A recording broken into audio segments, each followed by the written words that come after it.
اب آگے دیکھیں کہ مرزا قادیانیوں کے لیے کتنا رحم دل ہے. کسی کے ساتھ نفرت نہ کریں. آپ یہ تصور کر لیں کہ اگر میرے ماں باپ قادیانی ہوتے, میں قادیانیوں کے گھر میں پیدا ہوا ہوتا اور میں غیر قادیانیوں کو کافر سمجھ رہا ہوتا, تو اب اگر اللہ تعالیٰ نے مجھے بائی چانس یہاں پہ پیدا کر دیے تو مجھے کس چیز کا ذوم ہے؟ تو اب اس کا نتیجہ کیا نکلے گا کہ قادیانیوں سے محبت کریں. نفرت کا جو ہے اپوزٹ کیا ہے؟ وہ ہے محبت. تو اب محبت سمجھ میں آتی ہے کہ ان سے محبت کریں. کیا یہ اسلام کی روش ہے؟ کیا یہ اسلام کی تعلیم ہے؟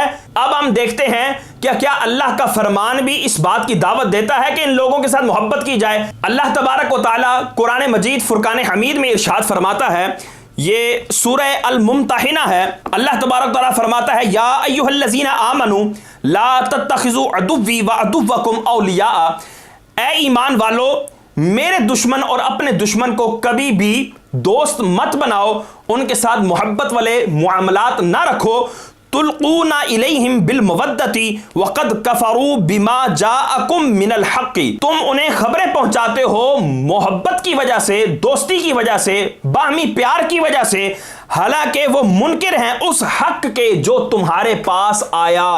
تو یہاں پر اللہ تبارک و تعالیٰ نے ان کی محبت کی جو کافروں سے کی جاتی تھی اس کی مذمت بیان کی ہے. پھر سورہ ممتحنہ کے اندر ہی اللہ تبارک و تعالیٰ فرماتا ہے, قد کانت لکم اسوۃ حسنۃ فی ابراہیم والذین معہ, اور تمہارے لیے اسوہ حسنہ ہیں حضرت ابراہیم اور جو ان کے ساتھ مومنین ہیں. یہ تمہارے لیے مشعل راہ ہیں, یہ تمہارے رہنما ہیں. کس معاملے میں؟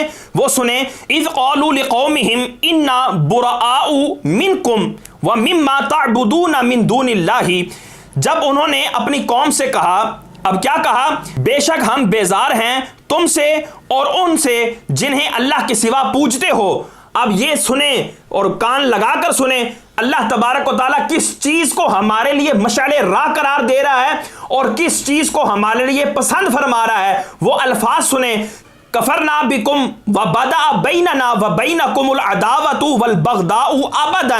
وہ حضرت ابراہیم اور ان مومنین کا یہ قول ہے کہ وہ کہتے ہیں کافروں کو کہ ہم تمہارے منکر ہیں, ہم تمہارا انکار کرنے والے ہیں, اور ہمارے اور تمہارے درمیان عداوت اور بغضاء, عداوت یعنی دشمنی, بغضاء نفرت, یہ ہمیشہ کے لیے اب قائم ہو چکی ہے. ہاں اس کی انتہا ہو سکتی ہے, وہ کب؟ حتی تؤمنوا باللہ وحدہ, یہاں تک کہ تم اللہ وحدہ لا شریک کے اوپر ایمان لے آؤ. جب تم ایمان لے آؤ گے تو یہ عداوت اور یہ دشمنی, یہ نفرت ہم سے ختم ہو جائے گی. اگر ایمان نہیں لاؤ گے تو نہ یہ عداوت ختم ہونی ہے نہ یہ نفرت ختم ہونی ہے. یہ ہے قرآن کی تعلیم. اور مرزا کیا تعلیم کر رہا ہے؟ جی نفرت نہ کریں مرزائیوں سے, آپ مرزائیوں کو جو ہے نا سینے کے ساتھ لگا کر رکھیں, ان کے ساتھ محبت کریں. اور اللہ تبارک و تعالیٰ قرآن مجید کے اندر ارشاد فرماتا ہے, وَإِمَّا يُنْسِيَنَّكَ الشَّيْطَانُ فَلَا تَقْعُدْ بَعْدَ ذِكْرَ مَعَ الْقَوْمِ الظَّالِمِينَ, اگر تمہیں شیطان بھلا دے, یاد آنے پر ظالموں کے ساتھ بیٹھنا بھی نہیں ہے. اب بیٹھنے سے رب منع فرما رہا ہے. اب آپ اگر کسی کے ساتھ بیٹھے بھی نہیں تو آپ یہ کیا کہیں گے؟ یہ محبت کی علامت ہے یا نفرت کی علامت ہے؟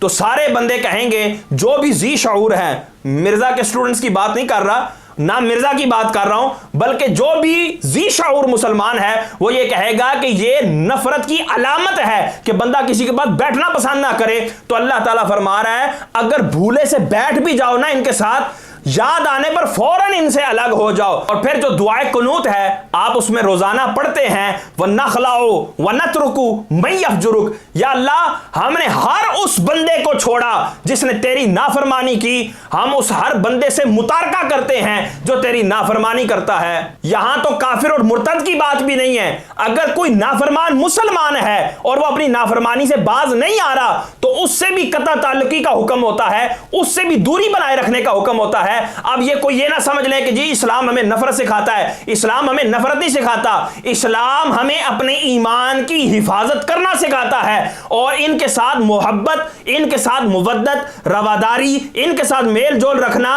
یہ ایمان کی ہلاکت کا سبب ہے. تو ایمان کہیں ہلاک نہ ہو جائے اسی لیے ان سے دوری بنائے رکھنے کا اسلام ہمیں حکم دیتا ہے. اور اس ویڈیو کے اندر آپ یہ بھی نوٹ کریں کہ کیسے چالاکی کے ساتھ یہ بندہ کہہ رہا ہے کہ آپ جو ہے نا اگر قادیانی نہیں ہے تو اس میں آپ نے کوئی جو ہے نا وہ بڑا کارنامہ سر انجام نہیں دیا، آپ اس لیے قادیانی نہیں ہے کہ آپ کے ماں باپ قادیانی نہیں ہیں، اگر آپ کے ماں باپ قادیانی ہوتے تو آپ بھی قادیانی ہوتے۔ یہ تو بائیں چانس آپ مسلمان ہو گئے ہیں۔ کتنے شاطر طریقے سے یہ مسلمانوں کے دلوں میں قادیانیوں کی، مرزائیوں کی محبت ڈال رہا ہے۔